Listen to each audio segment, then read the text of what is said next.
தங்கம் விலை குறையுமா? தங்கம் விலை கண்டிப்பாக குறையும். எப்பனாக்கா ராக்கெட் மாதிரி போயிட்டே இருக்கு, விலை ஏறிட்டே ஒரு அவருக்கும் ஏறுற மாதிரி தான் இருக்கு. அது எக்கனாமி எல்லாம் என்ன பண்ணிட்டு இருக்காங்க, நிறைய தங்கத்தை வாங்க ஆரம்பிச்சிருக்காங்க. எதுக்காக எக்கனாமிக்ஸ் போய் தங்கத்தை வாங்குறாங்க? போலரைசேஷன் மிக மிக நீண்டுகிட்டே போயிட்டு இருக்கு. இது பேர் தான் ட்ரேட் வார் அப்படின்னு சொல்லுவாங்க. எஸ்ஜிபி ஒரு காஸ்ட்லியான ஒரு ப்ராடக்ட் கவர்மெண்ட்டுக்கு. ஏன்னா அதில் வந்து தங்கம் விலையை தாண்டி அவங்க என்ன பண்ணுறாங்க, middle class upper middle class தங்கம் வாங்கணும்னு நினைக்கிறவங்களுக்கு இப்போ வந்து ரெண்டு கன்ஃபியூஷன் ஒன்று இருக்குது. இந்த ரெண்டுத்தில் எது வேணாலும் நடக்கலாம். சரி, இப்போ நீங்கள் ஒரு இன்வெஸ்டராக என்ன பண்ணணும்? நீங்கள் ஃபஸ்ட் டைம் இன்வெஸ்டர், தங்கத்தை இப்போ தான் நீங்கள் வாங்குறீங்க, ஒரு ஃபேமிலியை ஸ்டார்ட் பண்ணுறீங்க அப்படின்னா என்னோட அட்வைஸ் என்ன? ரிஃப்ளெக்ட் மணி நேயர்களுக்கு வணக்கம். நான் பிரவீன் சென். தங்கம் விலை வரலாறு காணாத அளவுக்கு விலை உயர்ந்துருச்சு. ஸோ அதை பற்றி ஃபினான்ஷியல் எக்ஸ்பர்ட் சதீஷ்குமார் சார்ட்ட தான் நம்ம இன்றைக்கி பேச வந்திருக்கோம். சார் வணக்கம். சார் வணக்கம். தங்கம் விலை ஏறுதுங்கும் போது ஒருத்தருக்கு வந்து பயங்கர சந்தோஷமாக இருக்குது. ஆக்சுவலி அப்பா நம்ம கஷ்டப்பட்டு வாங்கி வச்சோம், இன்றைக்கி பாரு அப்படியே தங்கம் விலை கிடுகிடுன்னு ஏறிட்டே போகுது, அப்பா போட்டு இன்வெஸ்ட்மெண்ட்டுக்கு முதல்ல வந்துருச்சுரா அப்படின்னு ஒரு சந்தோஷம் இருக்கும். இன்னொருத்தருக்கு பார்த்தீங்கன்னா என்னப்பா தங்க விலை ஏறிக்கிட்டே இருக்குது, எப்போ தான் நான் வாங்குறது அப்படின்ற ஒரு கவலையும் இருக்குது. சார் சரி, எங்கே தான் சார் போய் நிற்கும்? ஆக்சுவலி தங்கம் விலை ஏறத்துக்கு ரெண்டு முக்கிய காரணங்கள். ஓகே. தங்கம் அப்படின்ற ஒரு ப்ராடக்ட் நம்ம இந்தியாவிலேயே இருக்குது. அது நம்ம எங்கேருந்து இம்போர்ட் தான் பண்ணுறோம் நம்ம.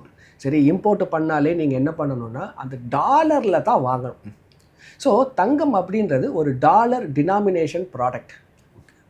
ஒரு 10 வருஷத்துக்கு முன்னாடி யூஎஸ்டி வெர்சஸ் இந்தியன் ருப்பி எவ்வளோ இருந்துச்சு, இன்றைக்கி 87 ரூபாய் எவ்வளோ இருக்குது.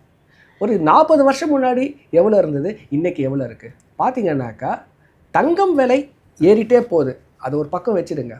யூஎஸ்டி விலை அப்ரிஷியேட் ஆகிட்டே போகுது இல்லையா? ஆமாங்க. ஸோ அதுதான் முதல் ரீசன் தங்கம் விலை ஏறுறதுக்கு. ஏன்னா நீங்கள் ஒரு வாட்டியும் தங்கத்தை நீங்கள் இம்போர்ட் பண்ணும்போது யூஎஸ்டியில் வாங்கும்போது என்ன ஆகுனா, நீங்கள் போன மாதம் வாங்கும்போது 83 ரூபாய் கொடுத்துருப்பீங்க, இந்த மாதம் வாங்கும்போது 87 ரூபாய் கொடுக்குறீங்க. அந்த வித்தியாசம் என்ன ஆகும்? தங்கம் விலையில் கண்டிப்பாக இருக்கும். அது முதல் ரீசன். அது ரெண்டாவது ரீசன், தங்கம் விலை இன்றைக்கி ராக்கெட் மாதிரி போயிட்டே இருக்குது, விலை ஏறிட்டே ஒரு அவருக்கும் ஏறுற மாதிரி தான் இருக்குது. அது எதனால் அப்படின்னு பார்த்தீங்கன்னாக்கா, முன்னாடியெல்லாம் தங்கத்தை யார் வாங்குவா? எண்ட் யூசர், கன்சியூம் பண்ணுறவங்க வாங்குவாங்க. சரி, ஆனால் இன்றைக்கி யார் வாங்கிட்டு இருக்காங்கன்னு பார்த்தீங்கன்னாக்கா எக்கனாமிஸே வாங்கிட்டு இருக்காங்க. கண்ட்ரீஸும் அங்கே Singapore, China, Turkey, India, US, இந்த எக்கனாமியெல்லாம் என்ன பண்ணிட்டு இருக்காங்க, நிறைய தங்கத்தை வாங்க ஆரம்பிச்சிருக்காங்க. எதுக்காக எக்கனாமிஸ் போய் தங்கத்தை வாங்குறாங்க? இது பேர் தான் வந்து டாலரைசேஷன். இன்றைக்கி பார்த்தீங்கன்னாக்கா பரிமாணம் உலகத்தில் இன்டர்நேஷ்னல் மார்க்கெட்டில் டாலர் மூலமாக மட்டும்தான் நடந்துகிட்டு இருக்கு ப்ரிடாமினண்ட்டாக. Okay okay. சரி, நாளைக்கு டாலர் அப்படின்றது வந்து இல்லைனாக்கா வேற எந்த கமாடிட்டி மூலமாக இல்லை எந்த கரன்சி மூலமாக நடக்கும் அப்படின்னாக்கா தங்கம் மூலமாக தான் நடக்கும். இன்றைக்கி யூஎஸ் வந்து ஒரு பெரிய ஒரு சூப்பர் பவராக இருக்காங்க. அவங்களுக்கு எதிர்க்க வந்தது தான் இந்த பிரிக்ஸ் அப்படின்னு சொல்லக்கூடிய நாடுகள். பிரிக்ஸ் அப்படின்னாக்கா முதல்ல பார்த்தீங்கன்னாக்கா Brazil, Russia, India, China, south Africa இருந்துச்சு. இன்றைக்கி பார்த்தீங்கன்னாக்கா இந்த ஒரு 5 நாடுகள் கூட இன்னொரு 11 நாடுகள் சேர்ந்துருக்காங்க. இன்றைக்கி மொத்தமாக பார்த்தீங்கன்னா 15 நாடுகள் அண்டு யூஎஸ். ஸோ அந்த ஒரு போலரைசேஷன் மிக மிக நீண்டுக்கிட்டே போயிட்டுருக்கு. இது பேர் தான் ட்ரேட் வார் அப்படின்னு சொல்லுவாங்க. இது இந்த எக்கனாமிக் வாரில் பார்த்தீங்கன்னாக்கா எப்போல்லாம் இந்த ஒரு ஜியோ பொலிட்டிக்கல் டீஸ்டெபிலைசேஷன் வரும்போதெல்லாம் தங்கம் மேலே ஏறிக்கிட்டே போகும். நிறைய கண்ட்ரிஸ் இந்த ரீசனுக்காக தான் தங்கத்தை வாங்க ஆரம்பிச்சிருக்காங்க. ஓகே. இந்த ரெண்டு ரீசன்னால தான் தங்கம் மேலே போயிட்டே இருக்கு. சார் இன்னொன்று, இப்போ ட்ரம்ப் பதவி ஏற்றதுக்கப்புறம் இப்போது அவர் வந்து அந்த டேரிஃப் இன்க்ரீஸ் பண்ணுறேன், அவருடைய பாலிசிஸ் எல்லாமே இன்னும் பயங்கர கெடுபடியாக போயிட்டுருக்கு. எல்லா இடத்துலையும் டேரிஃப் இன்க்ரீஸ் பண்ண, கொலம்பியா கிட்ட ரீசெண்டாக பிரச்சனை பண்ணதாக இருக்கட்டும், இப்போ ரீசெண்டாக நம்ம இந்தியன்ஸை திருப்பியும் டிபோர்ட் பண்ணதாக இருக்கட்டும். இப்போ இதோட இம்பாக்ட், அவரோட பாலிசிஸோட இம்பாக்ட் இன்னமும் விலையை ஏற்றுன்ற மாதிரி தான் எக்கனாமிஸ்ட்டும் சொல்லிட்டு இருக்காங்க. இன்னும் விலை ஏறதுக்கான பாசிபிலிட்டி தான் இருக்குது, குறையதற்கான வாய்ப்பு இல்லைன்ற மாதிரி சொல்கிறாங்க. அது உங்களோட டேக் என்ன சார்? அவர் மொத்தம் 3 கண்ட்ரியை டார்கெட் பண்ணிட்டு இருக்காரு. முதல்ல மெக்சிகோ, அங்கேருந்து வரக்கூடிய கூட்ஸுக்கு 25% நான் டேரிஃபை டைரெக்டாக இன்க்ரீஸ் பண்ணுறேன். ரெண்டாவது கனடா 25%, மூணாவது சைனா 10%. ஸோ இதை மாதிரி வந்து அந்த டேரிஃபை இன்க்ரீஸ் பண்ணும்போது என்ன ஆகுனாக்கா அந்த ஒரு ட்ரேட் வார் இன்க்ரீஸ் ஆகும். அவங்களுக்கு எண்டு ப்ரைஸும் பார்த்திங்கனாக்கா இன்க்ரீஸ் ஆகுது. ஸோ இன்றைக்கி பார்த்திங்கனாக்கா ஒரு கண்ட்ரிக்குமே அந்த ஒரு கரண்ட் அக்கௌண்ட் அப்படின்றது ரொம்ப பேலன்ஸ் ரொம்ப முக்கியம். இன்றைக்கி இந்தியா பார்த்திங்கன்னா கரண்ட் அக்கௌண்ட் டெஃபிசிட் இருக்குது. நம்ம எக்ஸ்போர்ட் பண்ணுறதை விட நம்ம இம்போர்ட் பண்ணுறது அதிகம். ஸோ அந்த ஒரு பிரச்சனை மெக்சிகோக்கு இருக்கும், கனடாவுக்கும் இருக்கும்.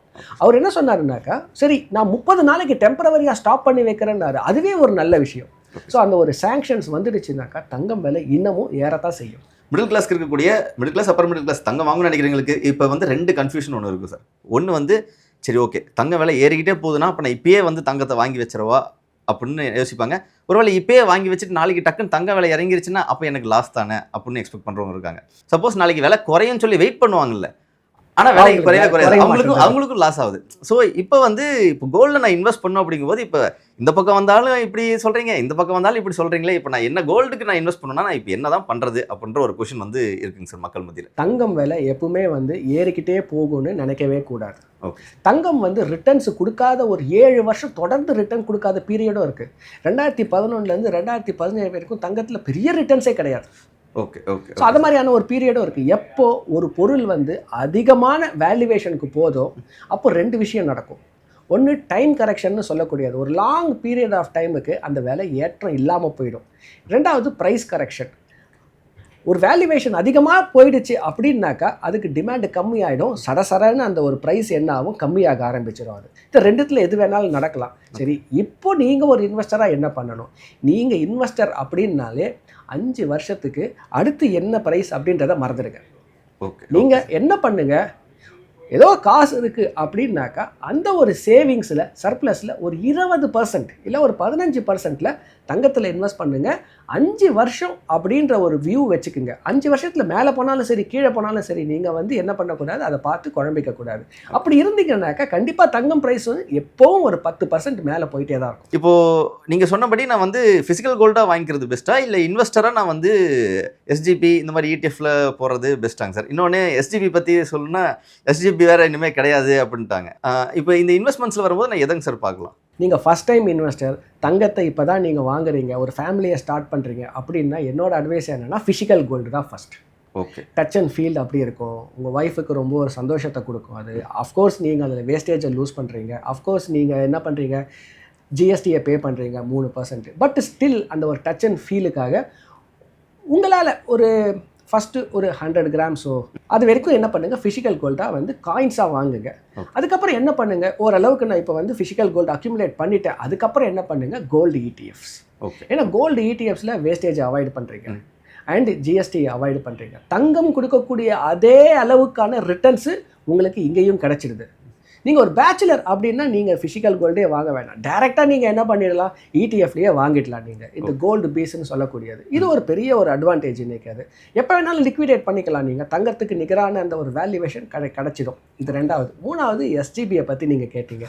எஸ்ஜிபி ஒரு காஸ்ட்லியான ஒரு ப்ராடக்ட் கவர்மெண்ட்டுக்கு. ஏன்னா அதில் வந்து தங்கம் விலையை தாண்டி அவங்க என்ன பண்ணுறாங்க, 2.5% இன்ட்ரெஸ்ட்டை வேறு பே பண்ணுறாங்க. ஸோ அது என்ன ஆயிடுச்சுனாக்கா அது கொஞ்சம் எக்ஸ்பென்சிவ் ப்ராடக்ட் அப்படின்றதுனால அதை ஸ்கிராப் பண்ணிட்டாங்க.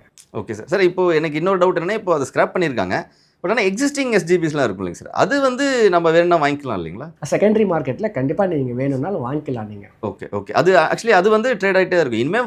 இனிமேல் வரதை நம்ம ஸ்டாப் பண்ணியிருக்காங்க. ஃப்ரெஷ் அலோகேஷன் இனிமேல் ஸ்டாப் பண்ணிட்டு வராது. ஓகே. ஆனால் இருக்கிறத வந்து சப்போஸ் நான் எனக்கு எஸ்ஜிபி தான் எனக்கு வேணும் அப்படின்னு நினைக்கிறவங்க வந்து செகண்டரி மார்க்கெட்டில் நான் வந்து பை பண்ணிக்கலாம். நிச்சயமாக வாங்கிக்கலாம். தங்கம் விலை குறையுமான்ற கேள்வி தான் சார் ஆடியன்ஸ் நிறைய பேர் கேட்குறாங்க. தங்கம் விலை கண்டிப்பாக குறையும். எப்பனாக்கா இந்த ஒரு ஜியோ பொலிட்டிக்கல் சுச்சுவேஷன் கொஞ்சம் அது செட்டில் ஆகும்போது என்ன ஆகும்னாக்கா தங்கம் விலை கண்டிப்பாக குறைய ஆரம்பிக்கும். எப்போ இந்த ட்ரேட் வார்ஸ் நிறுத்துதோ, எப்போ வந்து இந்த எக்கனாமிக்ஸ் வந்து தங்கத்தை வந்து வாங்குறத கொஞ்சம் ஸ்லோ டவுன் பண்ணுறாங்களோ தங்கம் விலை கண்டிப்பாக குறையும். எப்போ நம்மளுடைய யூஎஸ்டி மதிப்புக்கு நம்மளுடைய பணம் வந்து எப்போ அதிகரிக்கும் சார்? இப்போது ஆர்பிஐ கிட்ட கேஷ் ரிசர்வ்ஸ் இருக்குது யூஎஸ்டி. இப்போ என்ன பண்ணியிருக்கோம், நம்ம ஒரு 700 பில்லியன்லேருந்து இப்போ வந்து ஒரு 623 வரைக்கும் நம்ம கொண்டு வந்துட்டோம். ஆர்பிஐ என்ன பண்ணுறாங்க, கொஞ்சம் ட்ரை பண்ணி அதை வந்து ஸ்டெபிலைஸ் பண்ண பார்க்குறாங்க. பட் நம்ம சைனா மாதிரியான மார்க்கெட் கிடையாது. சைனாவில் என்ன பண்ணுறாங்கனாக்கா அவங்க என்ன ப்ரைஸ் டிட்டர்மைன் பண்ணணுமோ அதுக்கு அவங்களுக்கு நிறைய வரிகளுக்கு வச்சுருக்காங்க. நம்ம வந்து ஓப்பன் மார்க்கெட் என்ன ப்ரைஸ் டிட்டர்மைன் பண்ணுதோ அதுதான் இன்றைக்கி வந்து ப்ரைஸ் டிட்டர்மினேஷன் அது. ஸோ அப்படின்னும் போது ஃப்ரீ மார்க்கெட்டாக இருக்கும்போது அங்கே ட்ரேட் வார் நடந்துட்டு இருக்கும்போது அவங்க யூஎஸ்டி கண்டிப்பாக ஸ்ட்ரென்தன் ஆகத்தான் செய்யும் அது. ஸோ அதனால் அந்த ஒரு ஃபர்ஸ்ட் ஒரு 45 டேஸ்க்கு அது கொஞ்சம் அக்ரெசிவாக இருக்கும். அதுக்கப்புறம் கண்டிப்பாக ஸ்டெபிலைஸ் ஆகிட்டு தான் இருக்கும். ஏன்னா அது ஸ்டெபிலைஸ் ஆனால் தான் நமக்கு வந்து ஒரு பெருமூச்சு விடலாம். அப்போ அது ஸ்டெபிலைஸ் ஆயிடுச்சு, அடுத்து கோல்டு ப்ரைஸ் கொஞ்சம் ஸ்டேபிள் ஆகும் அப்படின்னு சொல்லி நம்ம கொஞ்சம் பெருமூச்சு விடுறதுக்கான 1980s ஜப்பானீஸோட கரன்சி இப்படி தான் ரொம்ப அதிகமாக ஸ்ட்ரென்தன் ஆகிட்டே போச்சு. எதுவுமே ரொம்ப அதிகமாக ஸ்ட்ரென்தன் ஆயிடுச்சுனாக்கா which is not good for the economy.